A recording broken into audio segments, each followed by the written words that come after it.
So, simulan natin. 1, 2, 3. 1, 2, 3. Yan po. 2, 3. Up. Yan po, no? Bigyan na natin ng delay konti yung i3. Yan. Uy, hindi ko na-start yun. Ayan.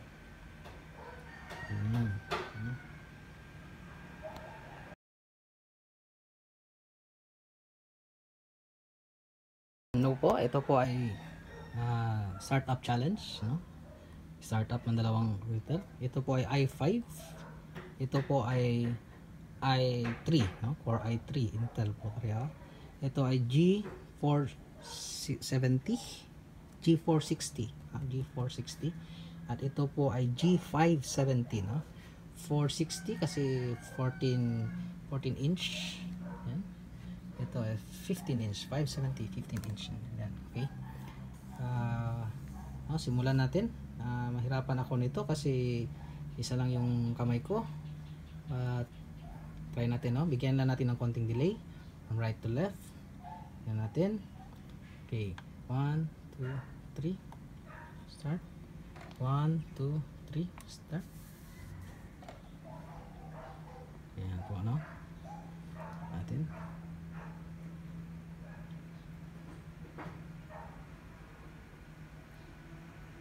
Bigyan natin ng delay ito na mga 3 seconds siguro, no? 3 to 4. Yan po.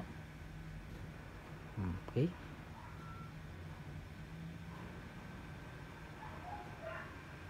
One, 2, 3, 4. Yan po. So basically, stop. 4 seconds. So basically, mga 30 seconds ang boot time nila. So sa ganitong paraan, clear po sa atin na clear na ano ito, tab na lang sila, no? So i5 at i3 kasi ito is para basically the same lang sila. Natin almost the same. The i5 ito is 10 years old, mas nauna itong lumabas kaysa dito. Ito mga, I believe mga 8 to 9 years old. Ito is 9 to 10 years old siguro, or mahigit pa. At na-upgrade ko na ito ng i5. Yan po. Ito na. Yan. Dati, ito yan siya dati. Yan, no? Pentium, no? Dual core. At ito po ay na-upgrade na ang i-Core 3, no? Dati, ano pa yan, no? Windows 7. Pero ito, disregard lang, sticker lang yan, no? Okay. So, na-change ko na itong keyboard, no? Nasa isang video ko kung paano i-change yan. At ito din, na-change ko ito ng keyboard din. Kung paano i-change ang keyboard, na-change ko na. Ito po. Try natin. Okay. Dito tayo. Teka kasi may secret dito na ano. May secret dito na document. Take 2 ito kasi nakita yung isang hindi dapat makita na document. Yung kakaibang document, no? Ayan. Tayo natin. Hindi ko kailangan ipakita sa inyo ang isa. Ito na. Okay. This PC. Right click. Then properties. Ayan po, no? Kita mo? i5, no? I believe na 5th gen yata ito na i5. Kung medyo mali ako, paki-comment lang po. Kung mali, comment lang, no? So dito sa kabila, ano natin kasi mayroon din mga weird documents, no? Yan po, no? So right click and then properties. And ayan.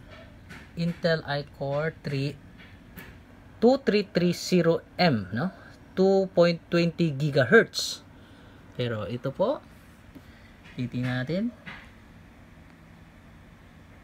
240 GHz. So, statistically, tablayan sila. Pero, ito po, nag-maintain po siya sa 4 GB. No? Really usable. Ito po, na-upgrade ko na ito ng 6 6 gig yan, 6 gig yan. And okay, operating system activated. Yan po. So masyadong malakas. At kita nyo po ang RAM yan. Ito yung RAM, 47. Halos hindi makamove yung processor. Ito yung processor, ito yung RAM, 47. At kung titingnan nyo dito sa kabila is, teka muna, 34, no? So diferensya sila ng 10%, no? Ito halos di din makamove kasi medyo malakas sila. Very old, very old, pero very usable, no? So sa mga naghahanap dyan ng mga laptop para sa school, well, bili lang kayo ng mga luma, tapos i-upgrade nyo lang. Yan, next natin. So i-try natin kung gaano kabilis ito mag-shutdown. Yan po. Shutdown natin. 1, 2, 3, 4, 5. Yan po, 5 seconds. Ito po, try natin ang shutdown to. 1, 2, 3, 4. Oh, yun, no? So, siguro kulang yung counting ko. But, oh, yan po. Tagal ang focus. Yan, ang boot time nila. i5 and i3. No? i5 at saka i3. Lenovo, 10 years old or more, 9 years old or more, no? G1 socket, G2 socket. Yan.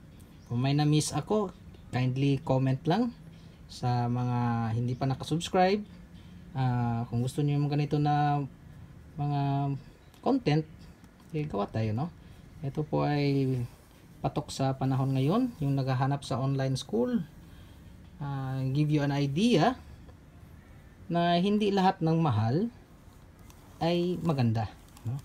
Kahit luma, no? Kahit luma, very usable, kasing bilis din. Naghanap ako ng i7 nito, kaya lang very expensive. So i5 ang kinuha ko. Pero nag-order din ako ng i3, no? We will try kung ano yung i3, i5 dito. Dito naghanap ako ng i5, medyo may kamalan, no? We will see. So therefore, thank you very much for having time with me. Yan. Sa mga team loyal, umanda kayo lahat.